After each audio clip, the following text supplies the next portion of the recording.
मंत्री Manohar Lal India international science festival में भाग लेने के लिए फरीदाबाद पहुंचे। इस दौरान देश भर से आए वैज्ञानिकों ने इस कार्यक्रम में हिस्सा लिया।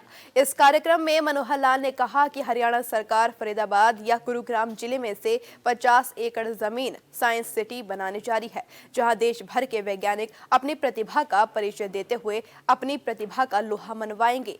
आपको बता दें कि हरियाणा सरकार ने अंबाला जिले को साइंस सिटी घोषित किया हुआ है, जहां साइंस विषय से संबंधित उपकरण तैयार किए जाते हैं। साथ ही आपको बता दें कि देश भर के 60% साइंस के उपकरण अकेले अंबाला से तैयार किए जाते हैं।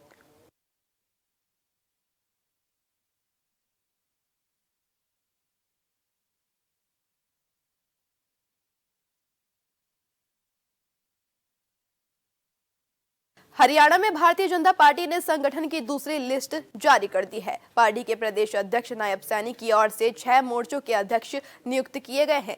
इसके साथ ही मुख्य प्रवक्ता, आईटी प्रमुख और आईटी सह प्रमुख के पद पर नियुक्ति की गई है। मुख्य प्रवक्ता मुख्यमंत्री के ओएसडी रह चुके जवाहर यादव को बनाया गया है। वहीं आईटी प्रमुख आदित्य चावला और सह प्रमुख रोहित सैनी को नियुक्त किया गया है। आपको बता दें कि किसान मोर्चा के अध्यक्ष दादरी से सुखविंद्र मांडी को बनाया गया है। पंचकुला से योगेंद्र शर्मा को युवा मोर्चा का अध्यक्ष नियुक्त किया गया है। गुरुग्राम के विधायक सत्य प्रकाश जरावता को एससी मोर्चा का अध्यक्ष बनाया गया है। गुरुग्राम से उषा प्रियदर्शी को महिला मोर्चा, यमुनानगर से कर्णदेव कंबोज को ओबीसी मोर्चा और अल्पसंख्यक मोर्चा के अध्यक्ष पद की जिम्मेदारी नूह के जॉन मोहम्मद को दी गई है।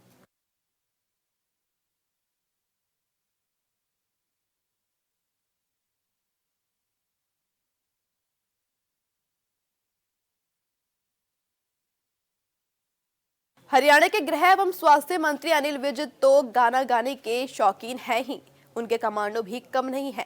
कमांडो भूपेंद्र सिंह ने सुरीली आवाज में बुधवार सुबह चाय पर चर्चा के दौरान एक गीत गाया, जिसका वीडियो सोशल मीडिया पर जमकर वायरल हो रहा है। एचसी भूपेंद्र सिंह तुम्बी की धुन के साथ साथ सुर मिलाए हुए थे। वहीं गाने का लुत्फ उठा रहे अनिल विज समेत अन्य लोग गुनगुनाते नजर आए।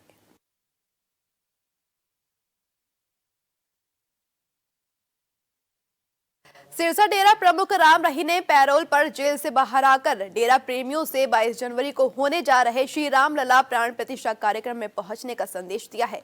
संदेश में राम रहीम ने समर्थकों से कहा कि एक बार फिर से आपकी सेवा में हाजिर हो गए हैं। उन्होंने अपने समर्थकों से कहा कि उत्तर प्रदेश स्थित डेरा में किसी को नहीं आना है। राम रहीम ने कहा कि 22 जनवरी को पूरे देश में राम जी का पर्व मनाया जा रहा है। सभी लोगों ने इस पर्व में भाग लेना है। इस पर्व को दीपावली की तरह मनाना है। भगवान सब लोगों को खुशियां दें, ऐसी कामना करते हैं। पैरोल मिलने के बाद राम रहीम यूपी के बागपत स्थित बरनावा आश्रम पहुंचा, जहां से उसने अपने समर्थकों के लिए ये वीडियो संदेश जारी किया है। आपको बता दें कि राम रहीम शुक्रवार को पैरोल पर रिहा हो गया था। राम रहीम को 50 दिनों की पैरोल दी गई है। राम रहीम रोहतक के सुनारिया जेल में सजा काट रहा है। प्यारे साथ संगतजियों, सबसे पहले तो आपकी सेवा में हाजिर हो गए हैं आपके दर्शनों के लिए। और दूसरी बात जो हर बार कहते हैं कि आपने यूपी में नहीं आना, जैसे सेवादार जिम्मेवार आपको बताएंगे वहीं रह के खुशियां मनानी है। और तीसरी बात, परमपिता शास्त्र नाम जी दाता रहबर का MSG भंडारा है, पूरा महीना चल रहा है, तो उसकी आपको बहुत बहुत बधाइयाँ हो, बहुत बहुत मालिक खुशियाँ दे। और चौथी बात ये है कि राम जी का भी पर्व मनाया जा रहा है, तो आप सब भी उस पर्व में शामिल हुए, क्योंकि हम सारे उस राम जी की संतान हैं। तो उस पर्व को एक दीपावली की तरह मनाया जाए, जैसे कि सारे मना रहे हैं, तो उसमें भी आप लोग शामिल हों। सो भगवान आपको बहुत बहुत खुशियां दे, बहुत बहुत कृपा से नवाजे। आशीर्वाद सबको बहुत बहुत आशीर्वाद। उत्तर प्रदेश के अयोध्या में भव्य राम मंदिर का निर्माण हो रहा है। 22 जनवरी को राम मंदिर के प्राण प्रतिष्ठा समारोह का आयोजन किया गया है, जिसके लिए पूरा देश तैयार है।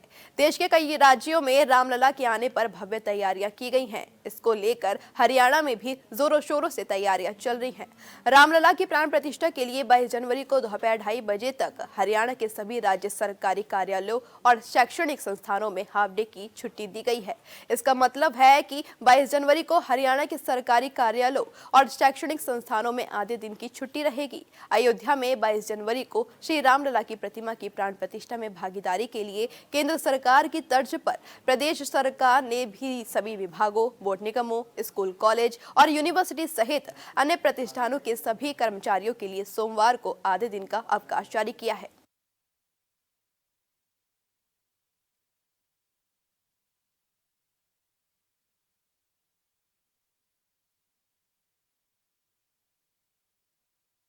आगामी 22 जनवरी को अयोध्या में होने वाली रामलला की प्राण प्रतिष्ठा की पूर्व संध्या पर पानीपत में भव्य शोभा यात्रा का आयोजन होगा। ये शोभा यात्रा 21 जनवरी को जीटी रोड पर स्काई लार्क से डेरा बाबा जोध सचियार तक सायं 4 बजे से 8 बजे तक आयोजित होगी। इस शोभा यात्रा में माननीय मुख्यमंत्री मनोहर लाल शामिल होंगे। इस अवसर पर सुरक्षा और यातायात व्यवस्था के मद्देनजर 21 जनवरी को स्काई लार्क मार्केट कट से मलिक पेट्रोल पंप तक सुबह 6 बजे से रात 11 बजे तक जीटी रोड पर एक तरफ वाहनों के आवागमन पर पूर्ण तरह से प्रतिबंध रहेगा। इसके साथ ही इस दौरान उक्त मार्ग में आने वाले बाजारों सहित विभिन्न मार्गों के कट पर भी पूर्ण रूप से बंद रहेंगे। पुलिस अधीक्षक अजीत सिंह शेखावत ने इस अवसर पर सुरक्षा व यातायात व्यवस्था को मद्देनजर रखते हुए अतिरिक्त पुलिस अधीक्षक मयंक मिश्रा को यातायात व्यवस्था का नोडल अधिकारी नियुक्त कर 21 जनवरी को वाहन चालकों के लिए रूट डाइवर्ट किया है। विभिन्न मार्गों से शहर की तरफ आने वाले वाहन चालकों से अपील की गई है कि वे वैकल्पिक रूट का प्रयोग करें।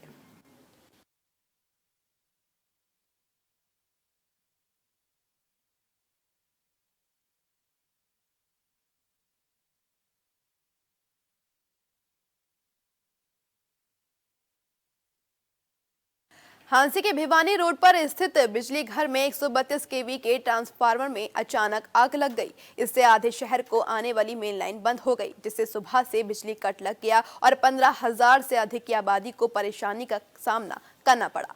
सूचना मिलने पर मौके पर कई पुलिस की गाड़ियां पहुंची और फायर विभाग को सूचना दी गई।